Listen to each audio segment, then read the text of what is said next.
New York City, March 1966. The Plaza Hotel's grand ballroom gleamed under magnificent crystal chandeliers as television's most powerful figures gathered for the annual Television Industry Power Dinner. 300 of the medium's biggest names filled every table: network executives, producers, directors, and the stars who defined American entertainment. At table 12 sat Dick Van Dyke, looking comfortable and confident in his perfectly tailored tuxedo, that warm smile lighting up conversations with Mary Tyler Moore, Carl Reiner, and Sheldon Leonard as they celebrated another successful season of The Dick Van Dyke Show. The evening should have been pure celebration for Dick. His show was dominating ratings, revolutionizing what television comedy could be, and earning critical acclaim that elevated the entire medium. Emmy nominations were pouring in. Fan mail was overwhelming his office, and America had completely embraced Rob Petrie's endearing stumbles and the show's sophisticated humor. But across the ballroom, holding court at the head table like a king surveying his domain, sat Ed Sullivan. Ed Sullivan was television. For nearly 20 years, the Ed Sullivan Show had been America's cultural gateway, introducing the nation to everyone from Elvis Presley to the Beatles. On Sunday nights, families gathered around their television sets to watch Ed's awkward presentations and star-studded lineups.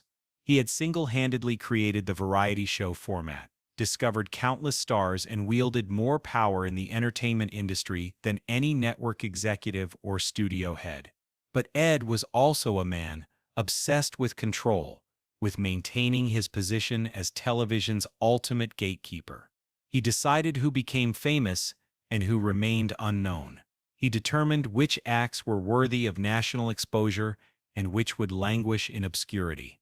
And lately, he'd been watching Dick Van Dyke's meteoric rise with growing irritation. The problem wasn't Dick's success per se. Ed had launched many careers over the years.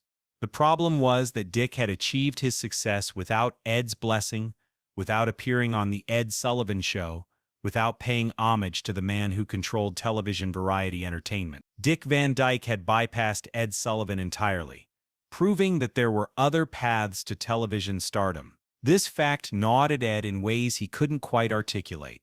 Here was this performer, this song and dance man from Illinois, getting recognition that traditionally came through Ed's show. Dick was being called innovative, groundbreaking, the future of television entertainment.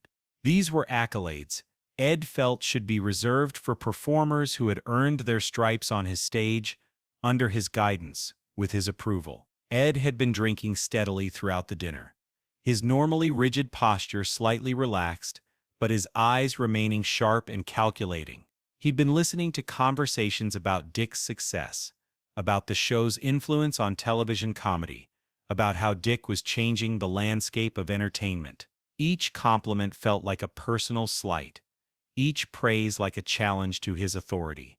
Dick, meanwhile, was genuinely enjoying the evening. He felt honored to be part of television's golden age, grateful for his success, and excited about the future. When people mentioned Ed Sullivan, Dick spoke respectfully about the older man's contributions to television, about how Ed had paved the way for all television performers.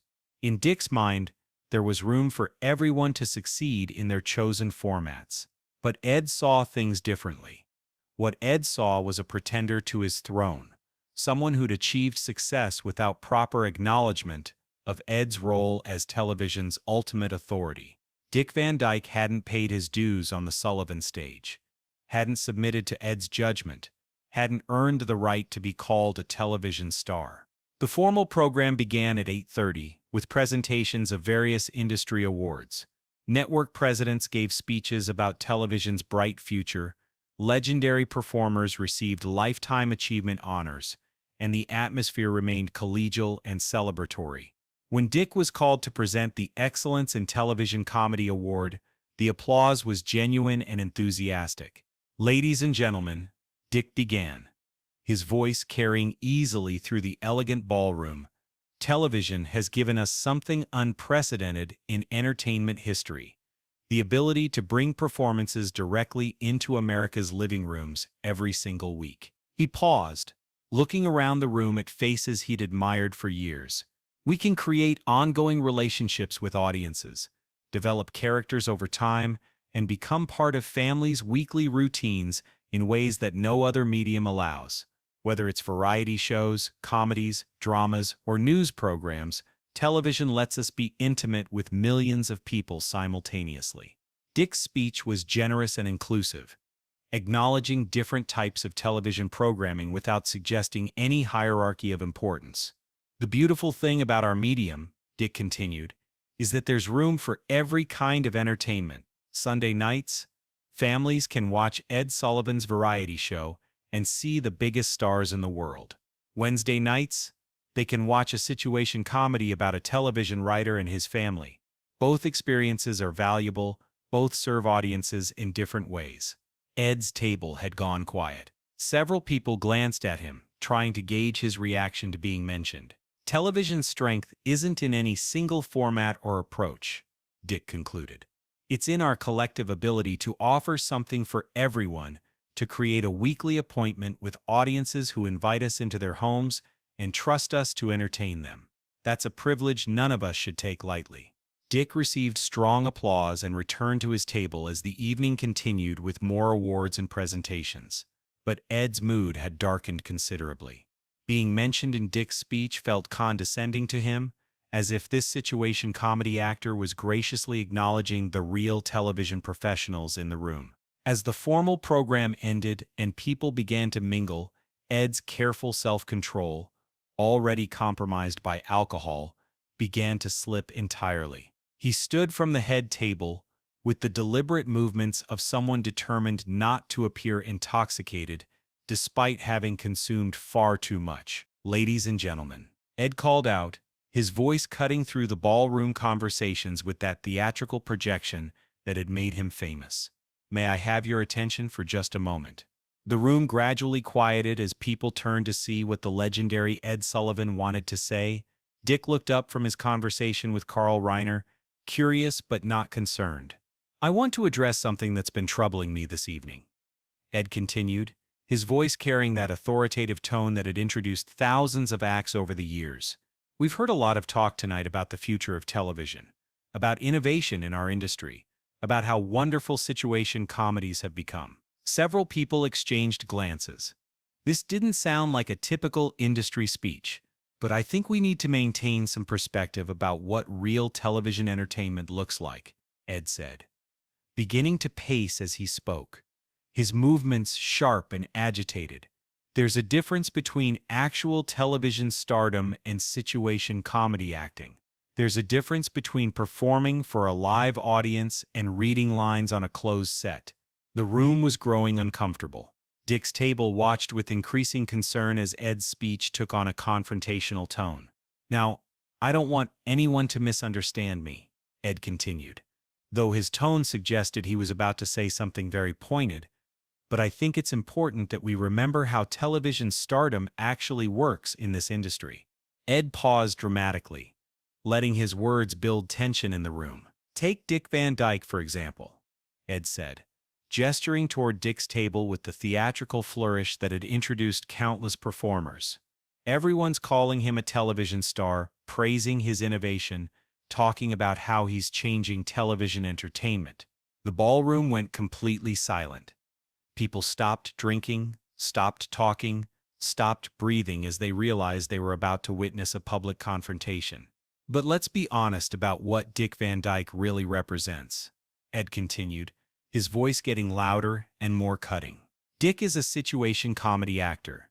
He reads lines that other people write, on sets that other people design, for audiences that never see him perform live." Dick's face remained composed, but something steely was beginning to show in his eyes. "Has Dick Van Dyke ever commanded a live television audience?" Ed asked rhetorically. "Has he ever had to hold 3,000 people in a theater while introducing acts he's never met? Has he ever had to make instant decisions about whether a performer is connecting with an audience?" Ed's voice was getting more theatrical, more condescending. "The answer is no. Dick Van Dyke is a second-rate variety act who found a comfortable niche in situation comedy. He's never tested himself against real television entertainment standards. He's never submitted himself to the judgment of a live audience or the pressure of live television. Gasps rippled through the crowd. This had crossed from industry commentary into personal attack territory, and everyone knew it. "You want to know what Dick Van Dyke would be without situation comedy?" Ed asked, his voice dripping with disdain. "He'd be exactly what he was before situation comedy. A struggling song and dance man playing dinner theaters and summer stock, hoping someone would give him a break." Ed looked directly at Dick, his eyes gleaming with alcohol and malice. But instead of earning his stripes the right way, instead of proving himself on variety television where real stars are made, Dick Van Dyke took a shortcut. He found a format that doesn't require real performance skills, that lets him hide behind scripts and multiple takes and editing. The silence in the room was deafening. People looked back and forth between Ed and Dick like spectators watching a car accident happen in slow motion. "So when I hear people calling Dick Van Dyke a television star," Ed concluded, "when I hear him being compared to real television entertainers who've proven themselves in front of live audiences week after week, year after year, I have to speak up. Because that comparison is insulting to everyone who's actually earned their television stripes the hard way." Ed paused for maximum effect. "Dick Van Dyke isn't a television star, he's a situation comedy actor, and there's a very big difference between those two things." The silence that followed was unlike anything anyone in that ballroom had ever experienced. 300 people held their breath, waiting to see how Dick Van Dyke would respond to this devastating public humiliation. Dick stood up slowly, his movement calm and deliberate. When he spoke, his voice was quiet but carried clearly through the silent room. "Ed," Dick said simply, "are you finished?" "I'm finished when someone acknowledges the truth about how television really works," Ed replied, swaying slightly but maintaining his confrontational posture. Dick walked to the center of the room, positioning himself where everyone could see him clearly. His movement was confident, unhurried, like a man who knew exactly what he intended to say. "All right," Dick said, his voice growing stronger. "Let's talk about how television really works. Let's talk about what it means to be a real television professional. And let's talk about the difference between earning respect and demanding it." Ed crossed his arms, smirking slightly. This was what he wanted. A confrontation that would let him demonstrate his superiority over this situation comedy pretender. "Ed, you called me a second-rate variety act," Dick continued. "You suggested that I took shortcuts, that I haven't earned my television stripes, that I'm insulting to real television entertainers by calling myself a television star." Dick looked around the room, making eye contact with various people. "Those are serious accusations, and I think everyone here deserves to understand exactly what they mean." Dick turned back to Ed, his voice becoming more pointed. "First, let's talk about what it means to earn television stripes. You're right that I've never hosted a variety show. I've never introduced acts or managed a live television audience, but I have spent the last 5 years creating a character that millions of Americans invite into their living rooms every week." Several people in the audience began nodding. "I've worked with writers, directors, and fellow actors to tell stories that matter to families. I've helped create something that brings people together, that makes them laugh, that gives them something to look forward to each week. If that's not real television work, then I don't understand what television is supposed to be." Dick's voice was gaining strength and authority. "But let's talk about what you really mean when you say, 'I haven't earned my stripes,' Ed. What you really mean is that I haven't appeared on your show. What you really mean is that I haven't submitted to your approval, haven't asked for your blessing, haven't acknowledged you as the gatekeeper of television stardom." The room was completely focused on Dick now, hanging on every word. "And you're right about that," Dick said. "I haven't appeared on the Ed Sullivan Show, not because I don't respect what you've accomplished, but because I found a different path to television success. And that's what really bothers you, isn't it, Ed? It's not that I'm not talented enough for television. It's that I proved television success doesn't have to go through you." Ed's face was beginning to redden, but Dick wasn't finished. "You want to talk about shortcuts, Ed? Let's talk about them. Let's talk about real shortcuts versus real work. Dick walked closer to Ed, his voice becoming more intimate but somehow more commanding. Let's talk about what happened in 1962 when the Supremes auditioned for your show. Ed's face went pale. You remember the Supremes, don't you, Ed? Diana Ross, Mary Wilson, Florence Ballard, three young women from Detroit who came to New York hoping to perform on the Ed Sullivan Show. Several people in the audience were leaning forward, clearly recognizing this reference. Tell them about the audition, Ed, Dick said quietly. Ed tried to speak, but no sound came out. No? You don't want to tell them? Dick asked. Then I will. Dick turned to address the room. In September 1962, the Supremes auditioned for the Ed Sullivan Show. They were young, talented, desperately hoping for their big break. And Ed Sullivan, the great discoverer of talent, the man who launched so many careers, decided to teach them a lesson about how television really works. Dick's voice was getting harder now. He didn't just reject them for the show, he humiliated them. He told them they weren't television material. He said they were too street for his audience. He suggested they go back to Detroit and find work that was more appropriate for their kind. Audible gasps came from several people in the audience. But that wasn't the worst part, Ed. The worst part was what you said about Diana Ross specifically. Ed was now visibly shaking. You told Diana Ross that she was too uppity for television, that black female performers needed to be more humble and grateful to succeed on television. You told a 19-year-old girl that her confidence was inappropriate and that she needed to know her place in the entertainment industry. The room erupted in shocked murmurs and angry whispers. Those young women left your audition in tears, Dick continued. They went back to Detroit thinking they weren't good enough for television. Diana Ross cried for days, questioning whether she should continue pursuing music at all. Dick's voice was getting louder, more passionate. But here's the thing, Ed. 2 years later, the Supremes became the biggest pop group in America. They had hit after hit, sold millions of records, and became international superstars. And you know what happened then? Dick looked directly at Ed. You called Diana Ross, personally, and begged her to appear on your show. The same woman you'd called too uppity suddenly became exactly the kind of talent the Ed Sullivan Show is looking for. Dick turned back to the audience. But Diana Ross remembered what you'd said to her. She remembered how you'd made her feel, and she told you no. She said the Supremes didn't need the Ed Sullivan Show anymore, that they'd found success without your approval. The applause that began was different from typical industry applause. It wasn't just appreciation for entertainment, it was recognition of justice being served. And that's when you showed your true character, Ed, Dick continued. When you realized you couldn't control Diana Ross anymore, couldn't use her success to boost your own relevance, you started a campaign to undermine the Supremes. Dick's voice was now filled with controlled anger. You called radio station managers and told them the Supremes were difficult to work with. You spread rumors about their professionalism. You used your influence to try to damage their career because they dared to succeed without your blessing. Ed tried to interrupt, but Dick's voice cut through his protest. But it gets worse, Ed. Because when other black performers started achieving success without appearing on your show first, you did the same thing to them. You used your power not to discover talent, but to punish talent that didn't submit to your control.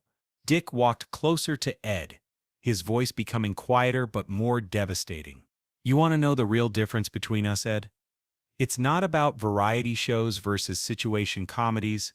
It's not about live audiences versus taped productions. The real difference is that I use whatever influence I have to help other performers succeed. You use your influence to control and punish performers who don't acknowledge your authority. The room was absolutely silent except for Ed's labored breathing. You called me a second-rate variety act who took shortcuts, Dick said. But the real shortcut is what you've been doing for years, using your platform to tear down performers instead of building them up. Using your power to settle personal grudges instead of serving audiences. Dick paused, letting his words sink in. I've never appeared on the Ed Sullivan Show. And after tonight, I never will. Not because I'm not good enough for your show, but because I refuse to validate a system that treats performers as personal property to be controlled and manipulated. Dick looked around the room one final time. You want to talk about television stripes, Ed? Here's what real television professionals do. They create opportunities for others. They respect different approaches to entertainment, and they understand that television belongs to audiences, not to gatekeepers who think they own the medium. The silence that followed was deafening. Ed Sullivan stood there, swaying slightly, his face a mixture of rage, humiliation, and something that might have been recognition of the truth. Then something happened that no one in that ballroom expected. Ed Sullivan's legs buckled, and he dropped to his knees. At first, people thought he was collapsing from the alcohol or the stress. Several people moved to help him, but then they realized what was happening. Ed Sullivan was kneeling, deliberately, in front of Dick Van Dyke, in front of 300 people. "I'm sorry," Ed whispered, his voice barely audible. "God help me. I'm sorry."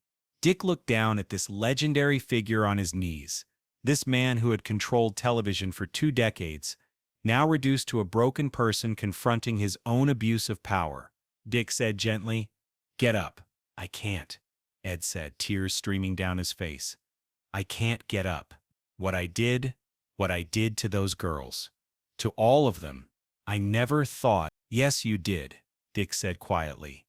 "You knew exactly what you were doing. But Ed, that doesn't mean you can't change." Dick knelt down beside Ed, bringing himself to eye level. "The question isn't whether you've used your power badly," Dick said. "The question is what you're going to do now." Ed looked at Dick through his tears. "How can I fix this? How can I make it right with Diana? With all of them?" "You start by acknowledging what you did," Dick said. "Not just to me, but to every performer you've hurt. You use your platform to help people instead of controlling them. You choose to be better than you've been." Ed nodded shakily. "I will. I swear I will." "Don't swear to me," Dick said. "Swear to yourself. And more importantly, prove it with your actions." Dick helped Ed to his feet. The room watched in amazement as the two television figures stood facing each other. "I need to call Diana," Ed said, his voice stronger now. "I need to apologize." "I can help you arrange that," Dick said. "But Ed, when you call her, don't do it for your own guilt. Do it because she deserves to hear that what you said wasn't true, that your treatment of her was wrong." Ed nodded. Will you help me? Will you help me figure out how to use my show the right way?" Dick looked at Ed for a long moment. This man had just publicly humiliated him, had called him a fraud and a pretender. But Dick saw something in Ed's eyes that convinced him the remorse was genuine. "Yeah," Dick said finally. "I'll help you."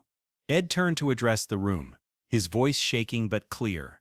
"Ladies and gentlemen, I owe you all an enormous apology. I owe Dick Van Dyke an enormous apology. And I owe Diana Ross, the Supremes, and every performer I've mistreated over the years the biggest apology of my life." Ed's voice got stronger as he continued. "I came here tonight thinking I was defending the integrity of television entertainment, but I was really just displaying my own insecurity and need for control. Dick Van Dyke didn't need to be diminished for me to feel important. He didn't need to be controlled for me to maintain my relevance." Ed looked directly at Dick.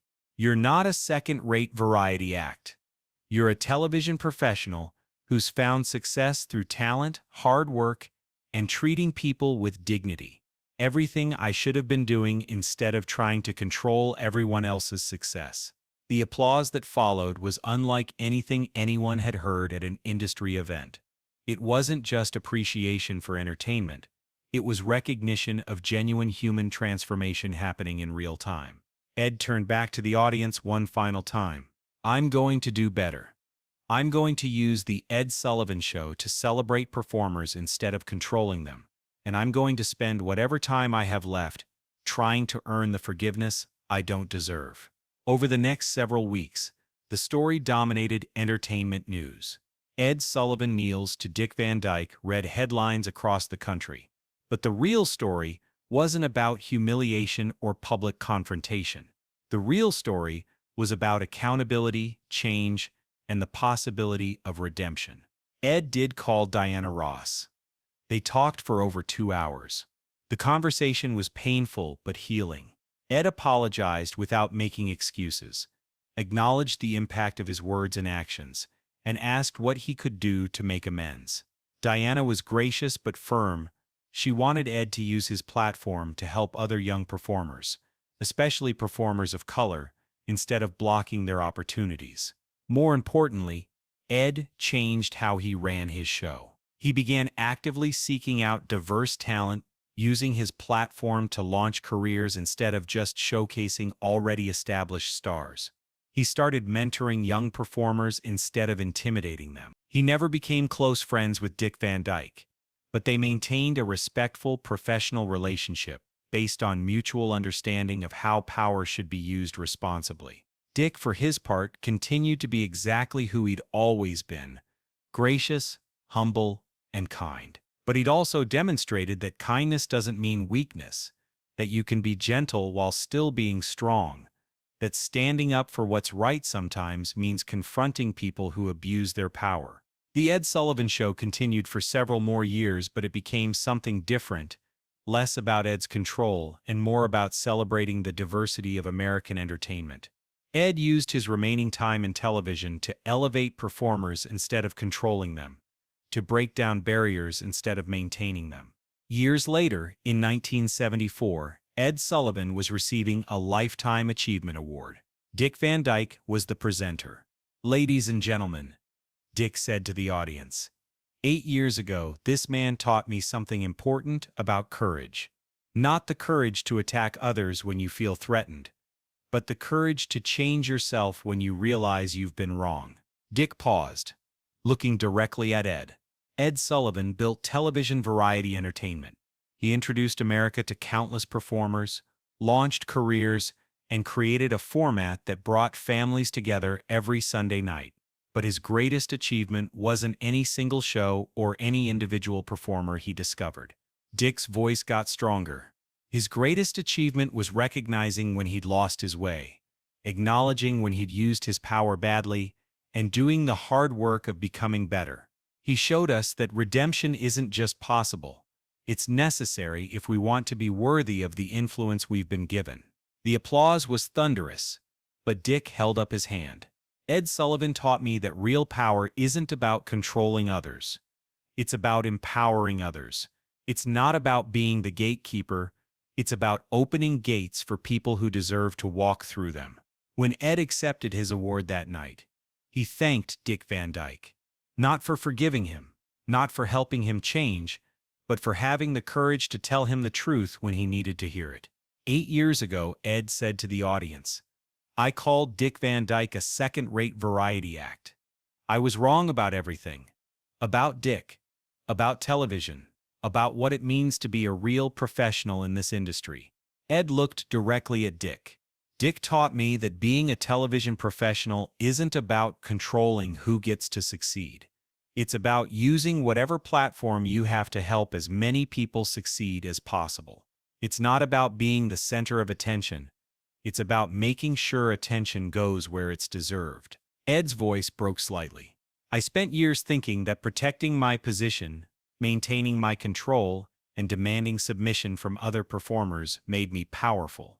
But Dick showed me that real power comes from lifting others up, from using your influence to create opportunities instead of limiting them." The story of that night in 1966 became legendary in television history, not because a powerful executive was humiliated, but because two men found a way to turn conflict into growth, competition into collaboration, and control into empowerment. Ed Sullivan really did call Dick Van Dyke a second-rate variety act in front of 300 people. And Dick's response really did put Ed on his knees. But what happened next was something more powerful than public humiliation. It was public transformation. The real lesson of that evening wasn't about winning or losing. It was about accountability, about using power responsibly, about the possibility of changing even when you've been wrong for years. Ed Sullivan learned that influence without conscience is destruction. Dick Van Dyke proved that you can confront abuse of power without becoming abusive yourself. In the end, both men were better for the confrontation.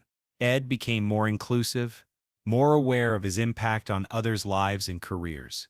Dick's reputation for grace under pressure became legendary in an industry not known for such qualities. And the Supremes? They watched that night in 1974 when Ed received his Lifetime Achievement Award. Diana Ross had been invited as his guest. When he publicly acknowledged the harm he'd caused and the changes he'd made, when he spoke about using power to help instead of hurt, she stood and applauded. Later, she told reporters that 19-year-old girl was destroyed by Ed Sullivan's words. But this woman was inspired by watching him become a better person. That's the real victory. Not that he was punished, but that he learned.